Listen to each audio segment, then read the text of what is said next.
자, 이번 시간부터는 그 한국 문헌분류사 좀 할 거예요. 한국 문헌분류사 쪽으로 할 거고, 길이는 뭐 앞에서도 잠깐 얘기했지만 짧지 않게 아니라 길지 않게 해볼 겁니다. 자, 일단 이번에 조금 화면 슬라이드 좀 바꿨어요. 화면에 보여주는 방식을 조금 바꿔봤는데 어떻게 될지 모르겠는데, 이게 마우스 포인터로 좀 제가 짚어가면서 설명을 드릴 거거든요. 그러니까 포인터를 따라오실 수 있으면 좋고요. 포인터가 이렇게 크게 본인은 그런 게 없다, 안 보인다 하면은 그냥 설명만 들으셔도 됩니다. 가능한 이렇게 화면에 찍어드리고 이러는 거는 좀 가능 안 하도록 할 거니까. 자, 일단 한국 이제 분류사 쪽은 출제 공무원 시험 쪽이나 이런 데서 이제 출제 영역을 봤을 때는 두 가지예요. 근대에서 박봉수 선생님 쪽을 집중적으로 내는 경우가 좀 있었고, 최근 들어서도. 그 다음에 아니면 전반적으로 쫙 다 물어보는 게 있었어요. 그러니까 뭐 초조대장 목록, 고려시대 분류사부터 그 다음에 조선시대, 그러니까 사분법, 그 다음에 근대까지 전반적으로 물어보는 수가 있었죠. 아니면 이제 서양까지 섞어갖고 이제 한국 하나, 중국 하나, 서양 하나, 뭐 이런 식으로 하고, 또 랜덤으로 해서 또 하나 들어갈 수 있게끔 하는 그런 방식의 이제 폭넓은 문제들이 나오는 경우가 종종 있거든요. 그래서 이쪽도 이렇게 놓치고 넘어가서는 안 되는 지점이기도 합니다. 놓치고 여기 뭐 포기야 이러면 안 돼요. 자, 일단은 고려불교 목록부터 이제 하겠습니다. 우리나라는 이제 목록 분류사 쪽에서의 어떤 분류사라고 하는데 우리가 목록을 배우잖아요. 뭐냐면 서지분류 시절에는 일단 기본적으로 리스트였었어요. 리스트였었고, 목록을 작성할 때 어떤 분류 체계를 적용하느냐, 목록 작성 시 적용하는 분류 체계가 중요했던 거거든요. 그러니까 고려 불교 목록에서 나왔던 그 불교 목록인데 뭐로 배운다? 분류사에서 배우는 겁니다. 그럼 이건 목록사적으로는요, 괜찮아요. 목록사적으로도 같은 거예요. 목록사에서도 고려 불교 목록하게 됐을 때 또 당연히 나오게 되겠죠. 근데 주되게 우리가 출제되는 영역들은 분류사 쪽에서 보통 요런 내용들은 분류사 때에서 주로 나오는 편입니다. 자, 그래서 우리나라는 삼국시대 이전까지, 그러니까 삼국시대나 뭐 이런 때까지는 중국은 여러 가지 목록들이 있었지만 우리나라는 없었어요. 뭐 우리가 있었으면 좋겠지만 실제로 남아있는 사료나 뭐 그 실증사학적 관점에서 보더라도 우리 뭐 사학에서는 기본적으로 실증사학이어야 하거든요. 실제로 증명할 수 있는 사료가 있지 않으면 그거는 사실로 받아들여서는 안 되는 거거든요. 근데 기록으로 남아있는 거나 이런 면에서 우리 삼국시대라든가 이런 때는 별게 없어요.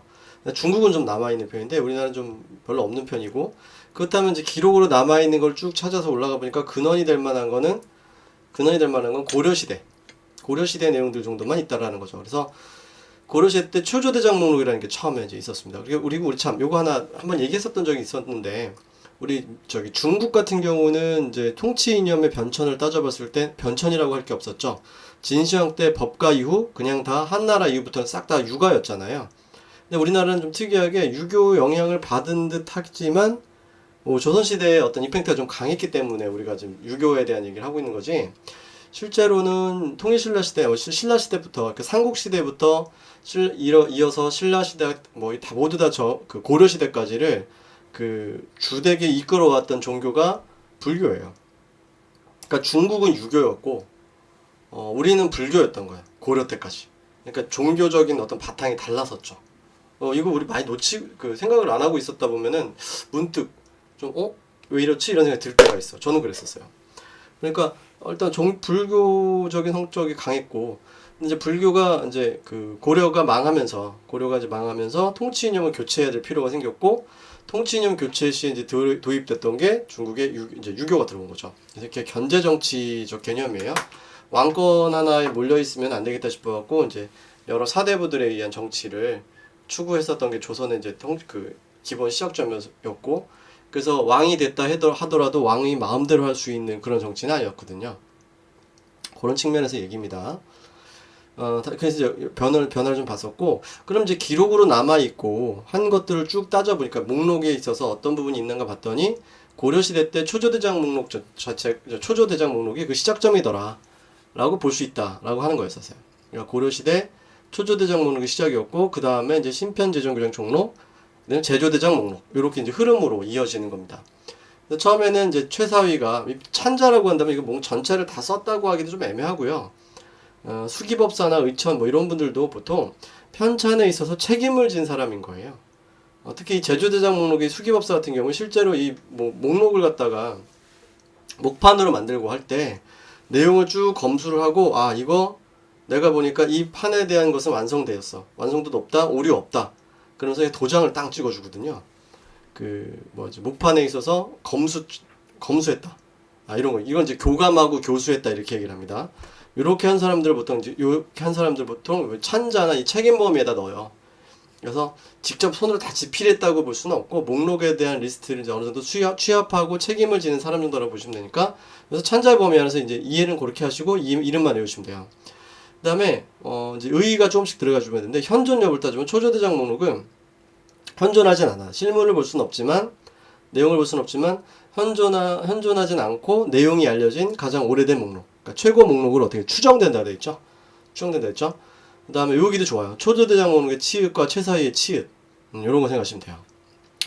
아 제가 이 농담으로 아재 개그로 가끔 하는 거지만 우리 딸내미가 나중에 아빠 나 결혼할 거야 라고 데려왔는데 그 친구가 만약에 최씨라면 난 이 생각을 할 것 같아. 아 최사위 최씨 사위 뭐 이럴 것 같아. 미안합니다. 하나 할게요. 자 그 다음에요. 분위기 쎄한 느낌이 확 들어. 혼자 하는 것도 아니 하여튼 그래 쎄. 자 그 다음에 의천 요게 이제 오히려 좀 이 초조대장 목록보다 좀 더 많이 보이는 게 의천입니다. 의천 하면 이제 뭐죠? 천태종인가요? 그쪽 분이시죠? 천태종 처음에 이제 만드신 분이고 그죠? 그 다음에 이 치읓이 뒤에 나와요. 신편제정구장 총록 뭐 이렇게 나 이렇게 외웠어요. 그래서 신편제정구장 총록은 의천 치읓이 뒤에 나오니까 여긴 초조대장 목록이니까 최사위에 처음에 나왔죠? 내 스타일이야 이런 식으로 하는 게. 자, 근데 이거는 현존해요. 그 다음에 현존하는 가장 오래된 목록이에요. 이름도 의천이 만들었다니까 의천록, 속장목록, 교장총록 이렇게 부르고요. 이거 오타 아닙니다. 장소 목록의 효시예요. 장소 목록이라고 하는 거는 장서가 아니에요. 장서가 아니라 장소입니다. 이거는 연구서 목록이라는 소리예요. 연구서. 그러니까 연구서 목록은 여러분 한국사 공부하시다 보면 이런 거 나오지 않나? 원효대사가 쓴 글이 있는데 그 원효대사가 쓴 글이 제가 아직 기억나는 게 대승기신론소였어요. 대승기신론소. 그러니까 대승불교, 소승불교 할 때 그 대승, 그 다음에 그 기신론, 그 맨 마지막에 소 이렇게 붙였는데 이 소가 연구라는 뜻이죠. 우리나라에서는 뭐 논문할 때 논을 붙이는 것처럼 옛날에 불교에서는 불교의 그 연구 성격을 띈 책들을 뒤에 붙이는 게 소였다는 거 이해하시면 될 것 같아요. 그래서 연구 목록, 장소 목록 이렇게 이해하시면 돼요. 자, 제조대장 목록은 이제 팔만대장경 목록이에요. 이건 뭐 어렵지 않겠죠? 우리가 팔만대장경 이미 알고 있으니까. 그래서 그래도 외울 거 복잡한데 재수 좋게 팔만대장경은 외울게 넘어갈게요. 그냥 그렇게 하고 넘어가면 될 것 같아요. 자, 그 다음에 그리고 이제 체계 정도가 하나 더 보이면 좋은데 체계 보시면은 초도대장 목록과 제조대장 목록 있죠. 요거는 대승소승으로 나누고 경율론 이렇게 갑니다. 근데 신편제정유정총록은 좀 특이해요. 경율론 나누고 대승소승 이렇게 나눕니다. 제가 앞에서 얘기했는지 모르겠는데 대승과 소승을 나누는 거는 이 극동지방의 불교들에서 하는 방식이고요. 이 별로 좋지 않다고 합니다. 그러니까 개인의 깨달음에 국한되어 있는 것은 소승이고 대중과 함께 이렇게 여러 중생들과 함께 깨달아 가겠다라고 했던 것은 우리가 좀 더 우세하다 대승이다 뭐 이런 식으로 했다는 거라서 그렇게 이렇게 차별을 두고 또는 차이를 갖다 크다 작다의 어떤 가치를 부여해서 하는 그런 방식의 구분은 좋지 않다라고 하는 불교 종교학자의 얘기를 들은 적이 있어요. 저도 듣다 보니까 또 맞는 말 같고 그래서 대승소승 일단 나눠졌다는 하지만 뭐 우리가 대승이야 좋은 거야 뭐 이런 거는 안 하지만 그렇게 생각 안 했으면 좋겠어요.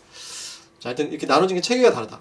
뭐 요런 게 시험에 나오지는 않았지만 일단 다른 차이점을 본다 했을 때 요런 게 보인다는 겁니다. 그러니까 1차 소트 기준이 대승소승이고 여기는 초조대장 목록과 제조대장 목록은 1차 소트 기준이 대승소승이고 2차 기준이 경율론인 거예요.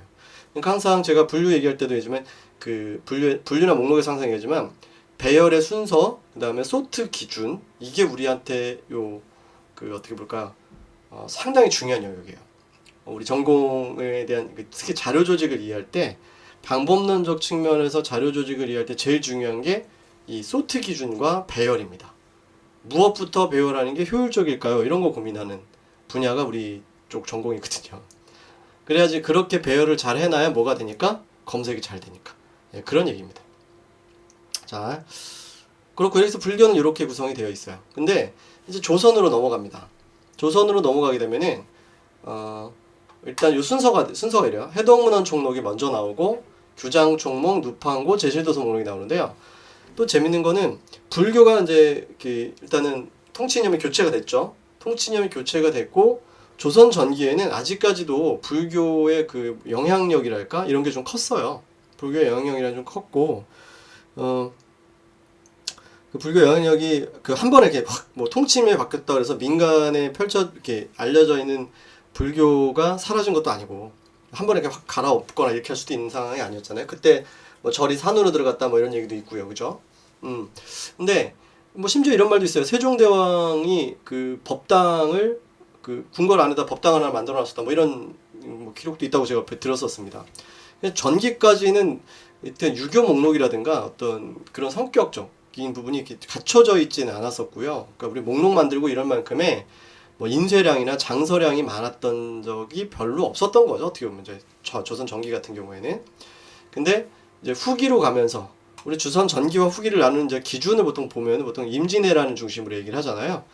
그래서 임진왜란 이후에 인조방정이 있었죠. 임진왜란 이후에 인조방정이 있어서 인조가 이제 자리를 잡고 나서 이때 그 누가 나왔냐면 그 장현광이라는 분이 있어요. 제가 알기로는 양명학자로 알고 있는데 그분의 제자가 김휴예요.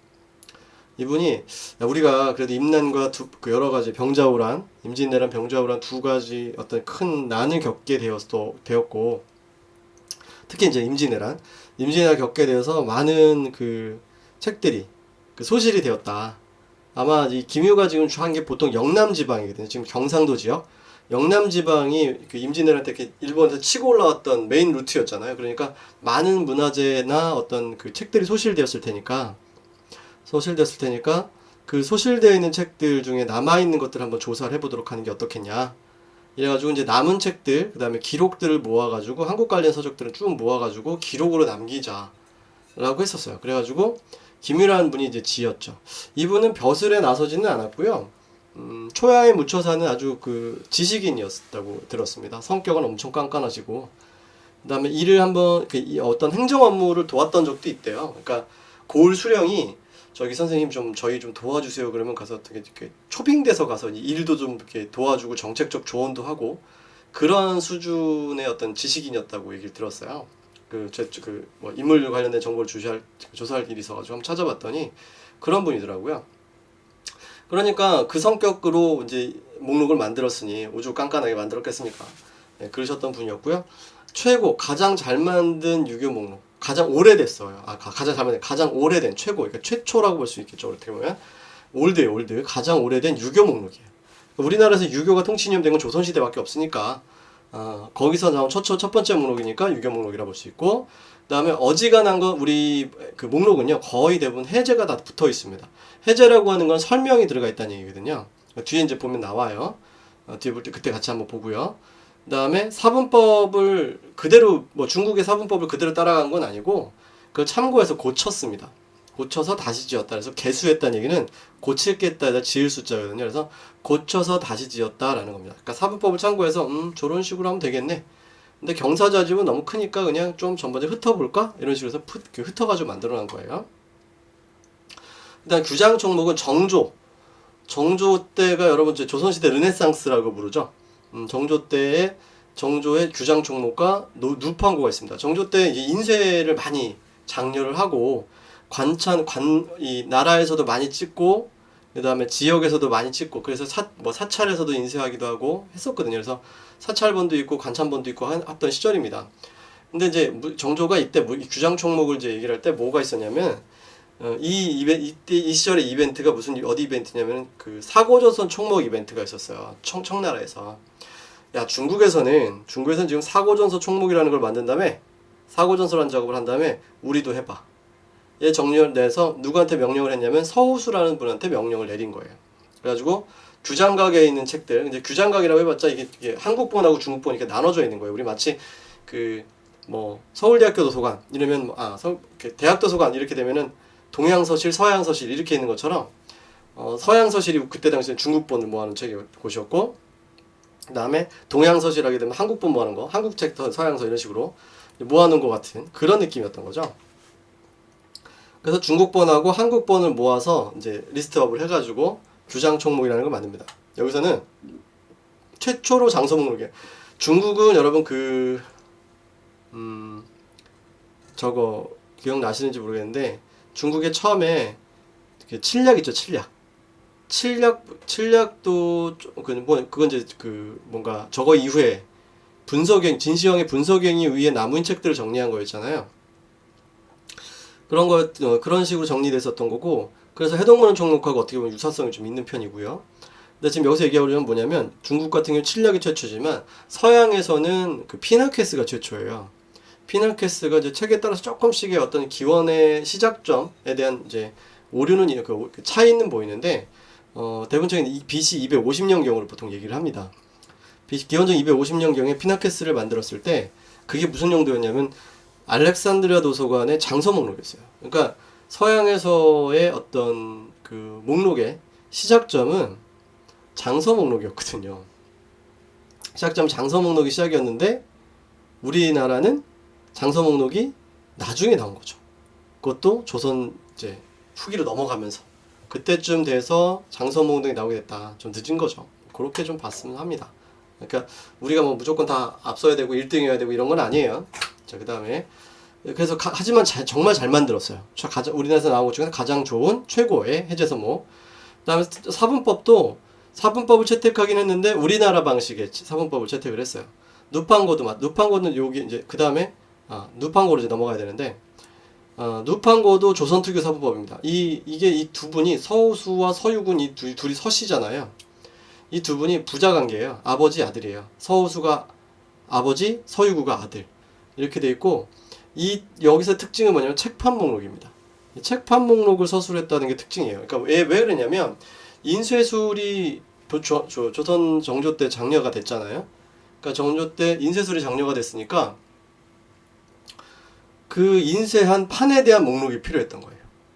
인쇄한 판에 대한 목록이 필요했었고, 인쇄한 판에 대한 목록을 만든 걸 책판 목록이라 부르는 겁니다. 그래서 책판에 대한 목록을 만들고 그 다음에 해제도 달았죠. 설명도 달았고. 그러니까 책의 종수보다는 책판의 종수는 좀 적겠죠. 그래서 규모가 크지 않다. 이런 의미입니다. 그래서 이 누판고가 아주 중요한 자료예요. 저도 옛날에 졸업 논문 쓸 때 저 누판고로 쓸까 했었던 적도 있었어요. 근데 논문 되게 석사 논문 박보 이런 게 나와 있어가지고 저 졸업 논문 건 가지고는 아닌 것 같다 싶었던 적이 있었습니다. 하여튼 정조 때 되게 큰 일들이 벌어지죠. 아버지와 아들. 그 다음에 이건 이제 은근 헷갈려요. 규잔총목과 이 서호수, 누판고와 서유구 은근 헷갈리는데 나 맨날 이렇게 외웠어. 누판고 기역자 뒤에 서유구 기역자 뒤에. 아까 초성 가지고 이렇게 하는 거 있잖아요. 초조대장록이니까 기억나지? 최사위. 그죠? 신편제장교장 총록이니까 치읓이 뒤에 있는 의천. 이런 것처럼 누판고니까 서유구죠. 뭐 이렇게 외웠으면 외웠으면 돼요. 난 외웠으니까 됐어요. 자, 그 다음에 제실도서 목록입니다. 고종 때 대한제국 때 만들었어요. 이 제실이 대한제국 할 때 황제할 때 그래서 규장각 도서과에서 만들었고요. 수록되어 있는 안에 들어가 있는 책의 양 엄청나게 많아요. 그래서 가장 방대하다 이렇게 부릅니다. 그 다음에 제가 지금 가려가지고 이게 잘 안 보일 텐데, 어떻게 숨어야지? 자, 이렇게 하면 사고전서 분류법을 채용했어요. 사고전 분류법을 채용했고, 그러니까 이전까지는 조선 특유의 사부법이었잖아요. 근데 여기 사고전서 분류법을 채용해서 따라갔고, 대신에 이제 배열은 KDC랑 비슷한 논리로 생각하시면 돼요. 배열은 자구선이라고 한 게, KDC도 그렇죠. 동양 전통의 박봉석의 보면 이제 뒤에 아시겠지만 박봉석의 KDCP는 나름 독창적인 십진분류 체계라고 볼 수 있어요. 배열 자체가 독창적인 십진분류 체계를 따르지 않고 미국의 DDC 체계를 채용하였다. 하지만 그 안에 언어라든가 지역은 동양 우선으로 배열하였다. 이런 논리로 이해를 하시면 되는 거예요. 똑같은 방식의 논리입니다. 그렇게 이해하시면은 어렵지 않게 보실 수 있습니다. 자, 볼 내용을 잠깐 그 다음에 이제 책들을 잠깐 보면요. 이렇게 생겼어요. 해동문헌 총록, 한자 책이니까 뭐 한자가 쓰여졌겠죠. 해동문헌 총록, 그 다음에 규장 총목, 그 다음에 누판고 이렇게 쓰여 있고, 본론 잠깐 보시면, 자, 김휴, 이게 표제지가 있더라고요. 이거 제가 그 옛날에 그 수업 들을 때, 저는 서양, 강독 시간이 있었어요. 강독 시간이 있었는데, 김휴, 그러니까 해동문헌 총록의 원문을 보고 번역을 하는 시간이 있었어요. 그때 이제 제가 이거 책을 샀었어요. 이 집에 있는 겁니다. 지금도 있어요. 그래서 김유가 지었다. 해동문헌 총록이다. 해놓고 여기 목차들이 나오죠. 여기는 해동문헌 총록 초본 나오고 뭐 어제 같은 경우가 저거예요. 왕이 지은 책들을 먼저 앞세우는 겁니다. 그래서 고려 때 2조 때 이건 조선시대 이제 2조라고 부르죠. 제가 심은 편에서 뭐 여러 가지 고려 때 누구누구의 무슨 책이 있다 이런 것들 쭉 모아놓은 거고, 여기 보면 예학류, 그다음에 병정류, 법전류, 사기류 뭐 이런 식으로 우리 사고전서 총목 스타일에서 어떤 좀 류를 따온 거죠. 사고전서 총목에서는 우리 경사자집을 나눴지만 경사자집을 나눈 게 없어요. 그래가지고 그냥 류만 따왔어요. 그래서 이렇게 본론이 생겼어요. 해동문헌 총록 초본. 제가 심은집 2조. 본조. 2조가 아니라 미안합니다. 착각했네. 본조라고 해놓고 아까도 2조가 아니라 본조였네. 그 다음에 이게 전필제집이라고 쓴 거예요. 그래서 김종직이 뭐 지은 것이다. 뭐 그래서 종직의 뭐 자는 뭐고 뭐 이렇게 다 써놓은 거예요. 예, 이게 이제 그런 식으로 기록을 해놓은 겁니다. 그래서 참고하시면 되고요. 뭐 이렇게 생긴 거다 하는 거죠. 그다음 여기도 이제 해동문헌 총록에 지금 여러 가지 그 필사본 중에 좋은 선본을 모아가지고 이렇게 제본을 한 책이었거든요. 그런 내용이고, 그 다음에 홍시독서록이나 해동역사 애문지라는 책들도 있어요. 이것도 중요한 사본법 체계의 책들입니다. 자, 그 다음 우리 제실도서 목록 있죠. 제실도서 목록이 이제 여기 제실도서 목록 이렇게 써 있는 거고, 그 다음에 국내부 규장각 도서과라고 써져 있는 겁니다. 이 부분이. 그 다음에 이게 융이 3년인가 하여튼 뭐 그렇게 써져 있는 거예요. 그래가지고 이제 연도가 요 표제지를 보고 언제 나온 거구나, 제목이 뭐구나, 누가 썼구나를 알 수 있으니까 표제지를 가지고 고소고문서 이제 목록 규칙 같은 거 보면은 표제지를 우선하고 또는 권수제를 우선하고 이제 이렇게 얘기를 하게 되는 거거든요. 자, 그래서 이건 조선조에 있어서 가장 방대한 사본법이라서 종수가 되게 많아요.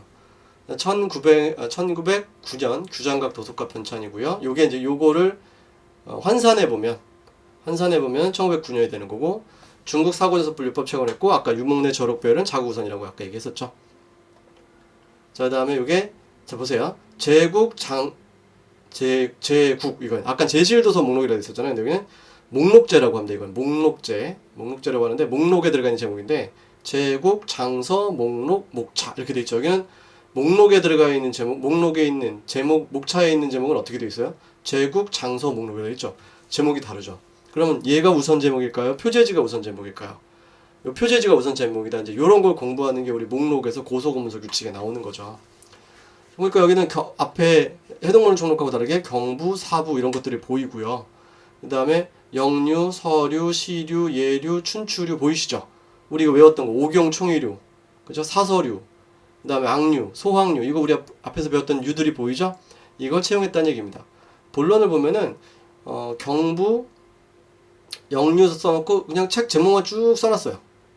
여기 뭐가 없냐면 설명이 없어요. 그래서 제가 그 제실도서 목록은 해제가 있다라는 얘기를 못하겠어. 어지간한 우리나라에서는 해제 같은 게 어지간한 건 있는데 그 별 없는 편입니다. 여기 없는 책이에요. 제실도서 목록은. 자, 그 다음에 이거 짧게 하려는데 시간이 길어지네. 자, 그 다음에 이제 그 근대로 넘어옵니다. 곧 끝나요. 근대로 넘어오는데 일단은 우리 인지도나 이런 게 제일 높으신 분이 박봉석 선생님이죠. 박봉석 선생님의 KDC를 잃어서 KDCP라고 불러요. 그러니까 이 P는 정식 명칭 안에 들어가 있는 거 아니고 좀 이따 이제 책 보시면 알 건데 정식 명칭 안에 들어가 있는 건 아니고 박봉석의 P를 따다가 쓴 말인 겁니다. 주류 배열이 재밌어요. 인문과학, 사회과학, 과학기술. 그래서 요 순서대로 우리가 학문이 발전했다 해서 학문 발전 순서에 일치한다라고 표현을 합니다. 실제로 제가 정보본사라는 책을 읽다 보면은 우리 학문은 인문학하고 자연과학이 같이 나오고, 그 다음에 과학기술이 나온 다음에, 기술과학이 나온 다음에, 그 다음에 19세기 들어 등장한 학문이 사회과학이다 이렇게 나오거든요. 근데 뭐 우리는 해석을 이렇게 합니다. 학문 발전소에 일치한다고 해석을 하는 거고요. 그 다음에 인문과학은 134, 사회과학은 256, 그 다음에 과학기술은 789예요. 요 특이한 게 인문과학의 3위, 이 순서가 1, 2, 3, 4, 5, 6, 7, 8이면 좋은데 좀 순서가 달라요. 요 3에 해당하는 게 어문학입니다. 어문학. 꼭 기억해주세요. 왜냐면 DDC는 어학하고 문학이 같이 있어요? 떨어져 있어요? 떨어져 있죠. 그런 맥락입니다. 어학하고 문학이 떨어져 있기 때문에 우리는 그것을 좀 뭐 이렇게 극복했다, 뭐 내지는 좀 차별화시켰다 이런 맥락으로 이제 얘기를 하게 되는 거예요. 어문학 여기도 3에 들어가 있습니다. 참고하시고 조기성 보조표에서 별도로 말해 조기성 보조표는 이제 우리 조기성 보조표라고 하면 이걸 그냥 그 표준구분표, 뭐 지역구분표 이런 거 그런 걸 얘기를 하는 건데요. 이게 적용을 하긴 하지만 별도의 표가 없어요. 본표의 보조표가 포함되어서 그냥 활용하도록 본표를 참고해서 보조표처럼 쓰도록 하는 게 있고 또 얘는 그 글자의 개수가 4자리로 제한되어 있습니다. 글자의 개수가 그 분류기호의 그 글자의 수가 4자리로 제한되어 있기 때문에 4자리 안에다가 뭔가 끼워 넣다 보니까 변칙도 심하고 일관성도 좀 떨어지는 편이에요. 자, 봅시다. 본론으로. 자, 여기 보시면은 여기 KDC라 써져 있죠? 지금 쓰는 KDC와 지금 박봉석이 편한 찬한, 박봉석이 편찬한 KDC랑 구별하기 위해서 우리가 쓰는 말이 KDCP예요. 원래 정식 한글 표현은 조선 십진 분류표입니다. 부록에 뭐라고 썼냐면 상관, 건명, 색인 이렇게 써져 있죠. 그 다음에 요건 이제 제2표라고 써져 있는 거고요. 그 다음에 서울 국립도서관 발행 뭐 이렇게 써져 있고 단기 쓰여져 있죠. 그 다음에 이제 주류 표시 보시면은 총류, 철학 종교 이렇게 둘씩 짝 지어져 있어요. 철학 종교, 역사 지지, 그 다음에 어학 문학, 미술, 연예 뭐 이런 식으로 써져 있는 겁니다. 그래가지고 약간 둘씩 이렇게 짝 지어져 있죠. 그래서 아까 1, 3, 4 이게 뭐죠? 철학 종교, 어학 문학, 미술 이런 부분이 인문학, 그 다음에 2, 4, 6이었죠. 역사 지지, 그 다음에 2, 5, 6 사회, 교육, 그 다음에 정법, 경제 이런 식으로 되어 있는 거예요. 그래서 나머지 3개가 쭈르륵 모여서 자연과학이 과학기술이 되는 거죠. 그렇게 해서 되는데 뭐 한자가 나오니까 조금 여러분들 좀 부담스럽죠. 넘어갈게요. 그러면 얘가 이제 포유가 또 재밌는 건 표가 세 덩어리로 되어 있어요. 보면 여기 소도소관용, 1표 소도소관용 있죠. 그럼 뭐가 세 덩어리면 중도소관용, 대도소관용 이렇게 있다는 얘기입니다. 그럼 작은 도서관에서는 이때 당시 우리나라의 분류의 어떤 양이 많지 않았기 때문에 작은 도서관에서는 이렇게 2자리의 기호를 썼어요. 2자리 기호를 썼고 책의 양이 많지 않으니까. 그러면 중도서관으로 가니까 분류기호의 길이가 좀 어떨까요? 길어졌죠. 3자리까지 갔죠. 자, 이제는 대도서관으로 가야겠죠? 아예 참표는 좀 달라졌어요. 대도서관용 분류표예요. 대도서관 분류표. 그래서 3자리까지 했는데 뭐까지 있냐면 여기 4자리짜리 있죠. 보세요. 여기를 확대해서 보면은 4자리까지 전개가 되어 있는 부분이 보이는 겁니다. 이렇게 분류를 하고 있는 거예요. 그리고 별도의 표가 없어요. 보조표가 없어요. 그러니까 보조표가 없다 보니까 본표에 있는 내용을 가지고 결합을 하게 하고 그 다음에 이거를 이렇게 짜맞히다 뭐 이렇게 방법적인 문제로 짜맞히다 보니까 좀 힘들어졌다라는 말이 나올 수 있는 거죠. 복잡하게 힘들어졌다. 그 다음에 상관 깜명색은 이제 여기 부록으로 붙어 있는 겁니다. 그래서 이게 우리 그 KDC, DDC에서 배웠던 상관생 같은 거 그런 게 여기 들어가 있는 거고 그 다음에 우리나라 최초의 저자기호표가 성별기호표라고 있어요. 성별기호표의 실제입니다. 딱 한 페이지짜리예요. 그럼 00부터 99까지니까 총 몇 개의 성이 들어가 있냐면 우리나라에서 가장 대표적이라고 할 만한 성 100개입니다. 우리나라에서 가장 대표적이라고 할 만한 성 100개가 들어가 있는데 제가 신씨잖아요. 신씨면 요쯤에 들어가야 되는데 저희와 우리 성씨는 여기에는 여기 있네. 나 가나다라도 모르나봐. 여기 있네. 대표 성씨 안에 한자는 들어간다. 본관은 모르겠지만 한자는 들어가네. 다행이네요. 여기도 있네요. 그러니까 이런 식으로 해서 발음적으로 대표적인 성씨 100개를 갖다가 발음이 아니라 이제 한자로 대표적인 성씨 100개를 모아가지고 저자기표를 만들었어요. 요 다음에 나온 게 뭐냐면 요 다음에 이제 박본쌤이 성별기호표 말고 나온 게 그 고재창 쌤 있죠. 한국은행 그 도서관 거기서 만든 고재창 쌤이 150명 성을 가지고 150개 성을 가지고 만든 것도 있고 합니다. 이 뒤에 나오는 것들은. 근데 이게 최초이기 때문에 한 페이지짜리 하나 알아두시면 돼요. 여기 종자 써져 있죠. 끝이다라는 얘기예요. 한 페이지짜리. 이거 어떻게 하는지 사용법을 아시고 싶으신 분들은 그냥 공부하시고 싶으면 하셔요. 안 돼도 됩니다. 요즘 시험 안 나와요. 이런 거는 그냥 박범석에 뭐가 있다? 성별기호표가 있다 정도 하시면 됩니다. 그 다음에 또 부록에 이제 세 번째 부록이에요. 이 세 번째 부록에서는 뭐가 있냐면 아동도서 분류표라고 있습니다. 아동도서 분류표. 이 박보쌤이 그 아이들을 그렇게 좋아하셨대요.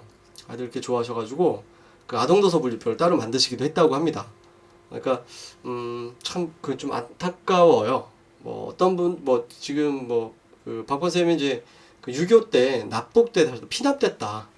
예, 납북되셨다는 썰이 이제 제일 지배적이고 가족들의 증언도 보면은 좀 뭐랄까 갔다 올게 그러고 나가셨는데 못 돌아오셨다는 얘기에서 지금 아마 실종 내지는 그때 이제 항상 후퇴 때였기 때문에 좀 그 북한에서 이제 그 전쟁하고 한국 전쟁이 우리 이제 후퇴할 때였기 때문에 피납되신 게 아니냐 납북되신 게 아니냐 이런 얘기가 제 지배적인데 이분이 아마 납북되지 않았으면은 아동도서 쪽이나 이쪽도 많이 발전하지 않는가 싶다는 그런 말씀들도 많이 들은 바가 있습니다. 수업 때 옛날에. 자, 그래서 이렇게 부록이 생겼어요. 제가 이 자료는 서울대학교 도서관에 가서 직접 제가 이제 제본 복사 좀 하고 자료 요청 받아서 한 거기 때문에 제가 이건 제 자료예요. 인터넷에 없어요 이건. 자, 하여튼 제3표, 그 다음에 성별기호표, 아동도서 분류표 등이 부록으로 들어가 있습니다. KDC표에는. 자, 그래서 박범쌤은 한국의 뒤라고 하는데 이건 참고로 한번 비교해서 알아두셨으면 좋겠어요. 지금 외국에서 어떤 분류나 이쪽에 어떤 그 업적을 가지신 분이라고 한다면 뒤가 가장 존경받는 이제 인물이라고는 하는데 박범쌤도 어떻게 보면 업적 면이나 이런 면에서 똑같은 거죠. 그래가지고 한국의 뒤라고 불리고 있다. 이 정도. 이건 좀 참고로 봐두셔도 될 것 같습니다. 그 다음에 이제 KDCP 장단점 있죠. 장점은 뭐 당연한 얘기들이야. 뭐 순수기호법이다. 한국 실정에 적합하다. 아까도 잠깐 나왔죠. 학문 발전 과정과 일치한다. 이론적이고 체계적이다. 일단 요거 삼류에 어문하게 매치돼 있다. 이런 것들인데요. 근데 이제 단점이 이게 너무 고정되어 있어요. 이게 특히 뭐 때문에 기호가 아까 보여드렸지 네 자리로 고정되어 있죠. 기호가 네 자리로 고정되어 있고 아까 설명도 없었어요. 주기사항이에요. 설명이에요. 설명. 주가 없음이란 말은 설명이 없다는 얘기예요. 설명도 없고 하다 보니까 변칙도 심하고 그 다음에 새로운 주제가 들어갈 만한 신축성도 좀 없고 고정적이고 이런 문제들이 생긴다는 겁니다. 그 다음에 더 늘릴 수도 없으니까 항목을 여러 항목을 분류하려다 보니 항목이 부족하고 분류가 곤란하다. 이렇게 될 수밖에 없는 거죠. 이렇게 해서 기본적인 한국 분류의 내용은 마무리하고요. 기본적으로 마무리하고 뭐 20분 정도 하려고 했더니만 2배 시간이 걸렸네. 10분에서 15분 하려고 했더니만. 그래서 슬라이드는 이렇게 해서 한국 분류까지 해서 우리 동양하고 한국까지 해서 마무리하도록 하겠습니다. 수고하셨습니다.